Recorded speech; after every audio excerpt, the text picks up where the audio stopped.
I just want to get your take here on how this trade has done incredibly well, and the alleged smartest money in the market thinks that there's a long runway to go.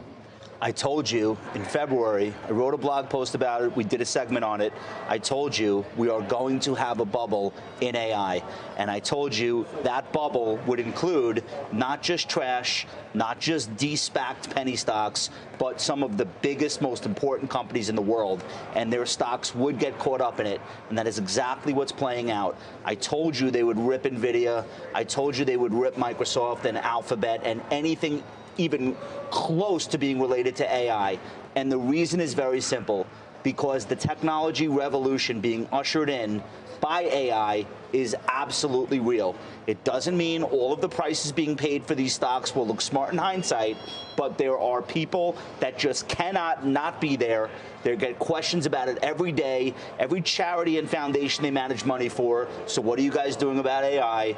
Every private client, every family office, AI. They have to do something, and they don't want to scrape the bottom of the barrel. Why are you so convinced that it's a bubble? It's because it's going to get so much bigger. It will not stop until Jensen Huang is on the cover of Time magazine, the same way that John Chambers from Cisco was at the top of the dot-com bubble. Okay, so I want to stop you there, because nothing could stop me. No, in looking at all of this, we were thinking along the same lines as you.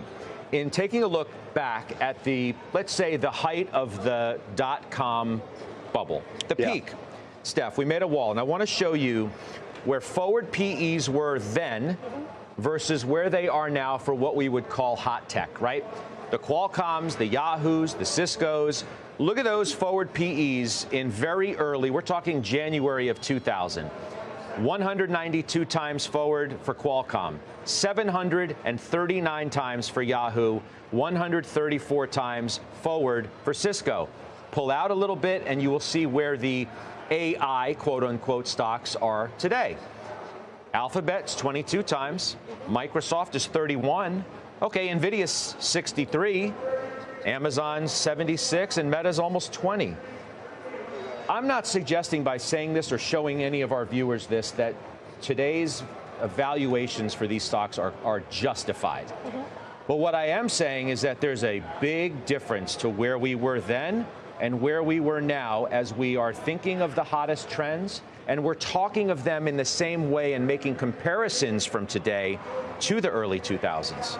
I think you have to step back and look at what I always call the total addressable market, and you're at $183 billion in AI today, and it's expected to grow to $2 trillion by 2030. It's going to grow 37.3% per year between now and 2030.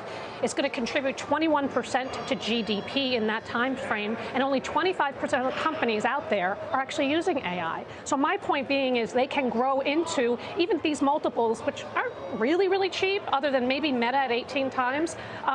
But they can grow into these multiples, and because the growth is so massive. What if they're okay? I hear you. They're not cheap relative to where the multiple on the S&P is.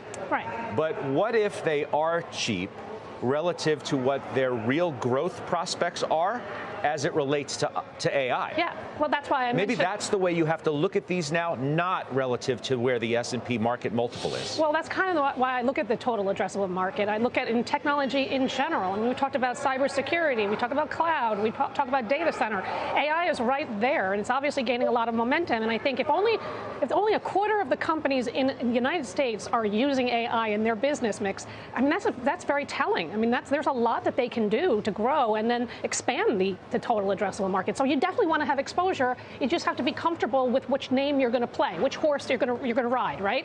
So for me, Meta, I'm comfortable because 18 times is very cheap.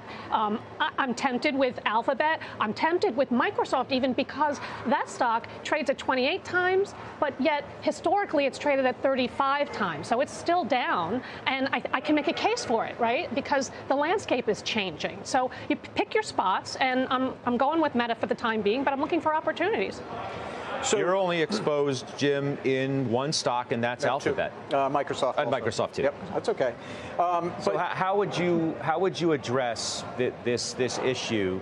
Not only that, these very well-known investors, not saying that they're wildly bullish, but if they have to be invested, and they're putting their money in anywhere, it's here.